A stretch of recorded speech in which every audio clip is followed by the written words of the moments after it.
Saludos amigos. Ahora que los planes de la élite oscura de imponer en el mundo un nuevo sistema de dominio de los seres humanos han fracasado, puedo desvelar cuáles eran sus perversos objetivos. Porque si este sistema se hubiera implantado en los Estados Unidos, ese nuevo orden se habría impuesto en todo el mundo. Con este propósito fueron creados en Estados Unidos los campos de FEMA, los cuales son comparables a los recintos para prisioneros que usaron los nazis durante la Segunda Guerra Mundial. Se trata de auténticos campos de concentración creados para detener a personas que no estén de acuerdo con la política gubernamental, es decir, a los disidentes. Por todo el país se han detectado unas 800 gigantescas porciones de campo rodeadas de dobles vallas alambradas y torres de vigilancia, las cuales poseen sofisticadas instalaciones en su interior y extraordinarias medidas de seguridad. Dan la impresión de que a quienes pensaban recluir en ellas les iba a resultar sumamente difícil la fuga, porque son lugares extremadamente vigilados, con personal fuertemente armado y con los medios tecnológicos más avanzados. Estas instalaciones se hallan completamente equipadas, bien comunicadas entre sí y dispuestas para su inmediata puesta en marcha. Se calcula que cada uno de estos recintos tiene la capacidad para albergar un mínimo de 20.000 personas, pero en Alaska hay un centro que tiene la capacidad de contener a 2 millones.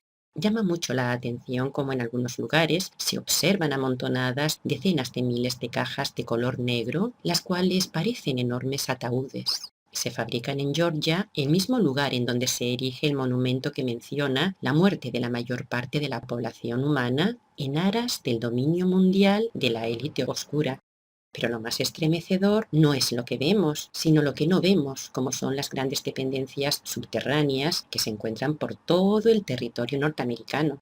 Muchas de ellas tienen el mismo propósito que las de la superficie. La diferencia es que las bases subterráneas se hallan reservadas para encarcelar a aquellos poderosos y famosos que luego serían sustituidos por clones, eso sí, tras ser eliminados. Por este motivo, hay bases subterráneas destinadas en exclusiva al trabajo de clonación humana. Ahora vamos a ver por qué FEMA tiene tanto poder. El motivo es que se trata de la Agencia Federal para el Manejo de Emergencias, una filial del Departamento de Seguridad Nacional de los Estados Unidos, la cual fue creada a finales de los 70 con el objetivo de actuar urgentemente ante cualquier desastre. Pero ahora sabemos que esos desastres en realidad son eventos que ellos mismos provocan.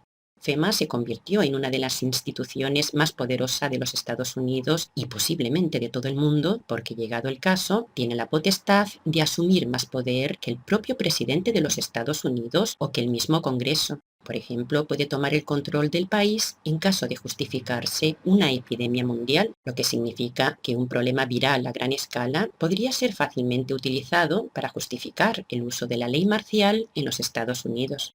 En esta situación, FEMA tiene el poder de suspender de un plumazo la Constitución y las leyes, y el poder de arrestar sin orden judicial a los que consideren sospechosos, pudiendo también embargar cualquiera de sus bienes. Dispone de su propia lista roja de gente a detener, con el objetivo de acabar con la resistencia, decidiendo quién debe vivir y quién debe morir.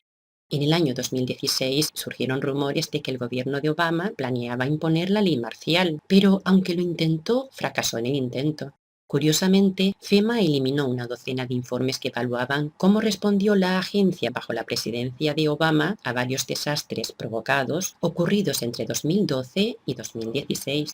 Los informes eliminados incluían evaluaciones de la respuesta de FEMA a estos sucesos y la conclusión es que no hizo absolutamente nada de lo que se esperaba que hiciera en estas circunstancias. Los 12 informes fueron anulados por la Oficina del Inspector General del Departamento de Seguridad Nacional porque textualmente señala que FEMA puede no haber respondido de forma adecuada a los objetivos.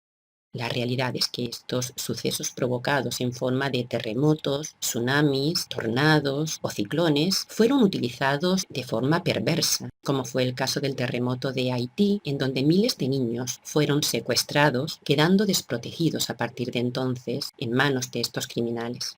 A la cabeza de este tráfico humano se encontraba la Fundación Clinton. La élite oscura esperaba que, tras Hillary ganar las elecciones presidenciales de 2016, se diera comienzo a una operación secreta que haría que surgiera una posible amenaza mundial que justificara que FEMA tomara el control. Entonces, en Estados Unidos se impondría una ley marcial que habría significado la implantación de este sistema en el mundo y el aniquilamiento y encarcelamiento de gran parte de la población humana. Pero afortunadamente el plan volvió a fracasar, porque como todos sabemos, esas elecciones fueron ganadas por Donald Trump. De haber triunfado este plan, habrían establecido su imperio en todo el mundo, un imperio dirigido no desde la superficie, sino desde una de las enormes ciudades subterráneas que discurren a lo largo de todo el país, donde se encuentra la base secreta militar de los reptilianos o cuartel de mando. Entre estas bases subterráneas, la principal es la de Denver, en Colorado. Se trata de una enorme instalación, la cual se halla compuesta de hasta 8 ciudades subterráneas, unas encima de otras. Un auténtico bastión reptiliano desde donde pensaban tomar el control de todo el planeta, convirtiendo a Denver en la nueva capital del Imperio Mundial.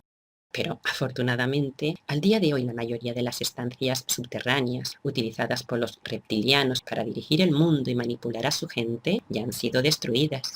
En marzo de 2020 comenzaron las detonaciones controladas, lo cual causó incendios y pequeños terremotos en muchos lugares del país. Y esto se hizo utilizando tecnología avanzada. Estas son las decisivas medidas que la Alianza, la antigua OTAN, está tomando en todo el mundo contra las fuerzas oscuras que operan en la Tierra. Una operación militar encubierta que continúa al día de hoy y que también acabará con el plan de manipulación mental al que nos someten los pagados medios de desinformación. La característica básica de la ideología totalitaria es que pretende someter a todo un pueblo al dominio de una única ideología que invada todos los aspectos de la vida social individual de las personas. Esto quedó muy patente tanto en el nazismo como en el comunismo, con el uso de una amplia maquinaria represiva dirigida a silenciar toda forma de disidencia.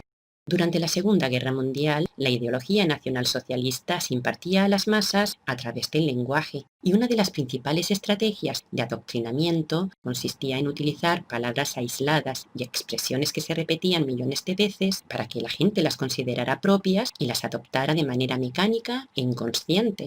Fue así como la lengua del Tercer Reich pasó a convertirse en el lenguaje del pueblo. Como decía el ministro de propaganda Joseph Goebbels, una mentira que se repite 1000 veces se convierte en una verdad. Así que para que el plan de manipulación humana funcionara, se prohibieron todas las publicaciones y medios de comunicación que estuvieran fuera de su control. Entonces se orquestó un sistema de consignas para ser transmitido mediante el cine, el teatro, la literatura y la prensa. Como uno de los principales objetivos de la élite oscura consiste en apoderarse de los niños, con estas consignas se esforzaron en romper los lazos afectivos que les unen a sus familias. Abolir la familia es una frase tomada del manifiesto comunista de Karl Marx y Friedrich Engels. Engels vaticinó lo siguiente: pronto vendrá la hora en la cual los corazones de las mujeres se batirán por el ideal contemporáneo tan ardientemente como luchan hoy por la fe piadosa de nuestros padres. Este es el inicio del feminismo.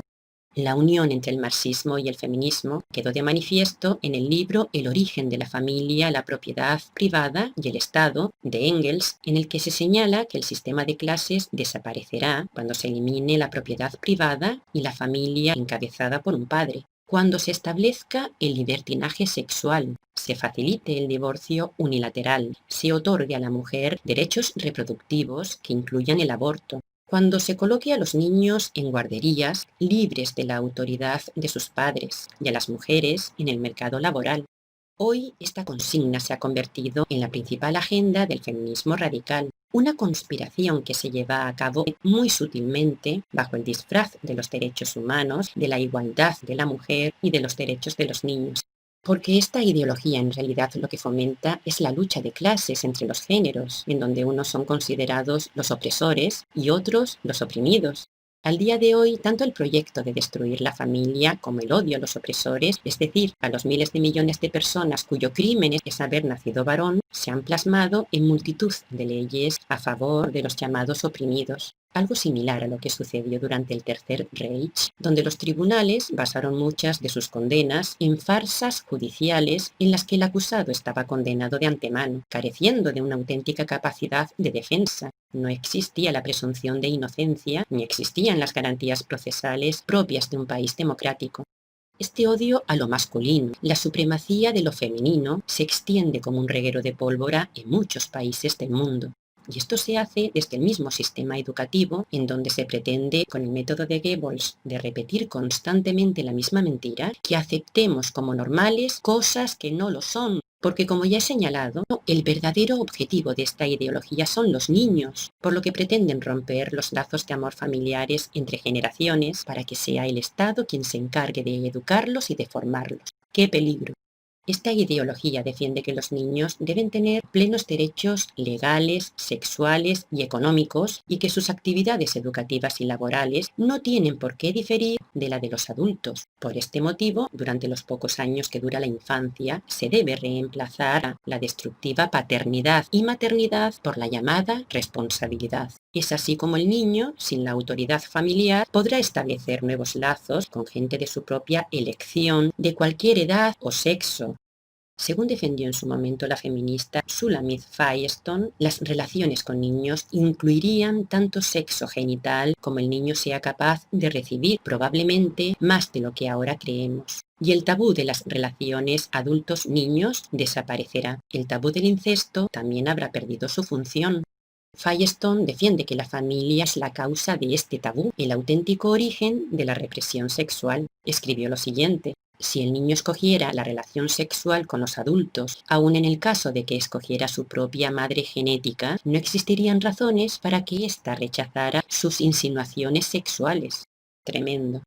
Muchas de estas personas que han defendido lo indefendible fueron acusadas de este tipo de prácticas, como fue el caso de Simone de Beauvoir, quien fue despedida de su trabajo en el año 1943 por pervertir a los niños. Pero también fue el caso de quien hizo mucho por normalizar estas prácticas, Sigmund Freud, porque Freud utilizó el concepto de fase anal como parte del desarrollo psicosexual de los niños en edades comprendidas entre los 2 y los 4 años, sustentando su teoría en que la sexualidad debe ser potenciada y no reprimida durante la niñez y la pubertad, para así evitar traumas futuros.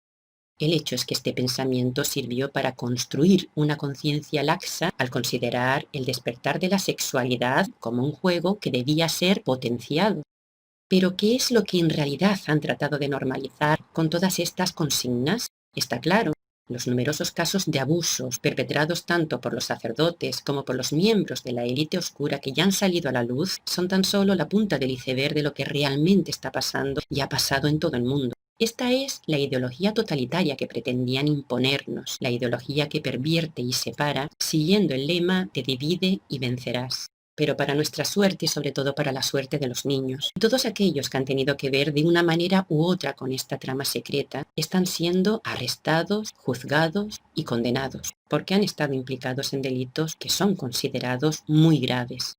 Desde que comenzó la operación militar encubierta de la Alianza, decenas de miles de niños han sido rescatados de estas estancias subterráneas donde se encontraban en situación de esclavitud.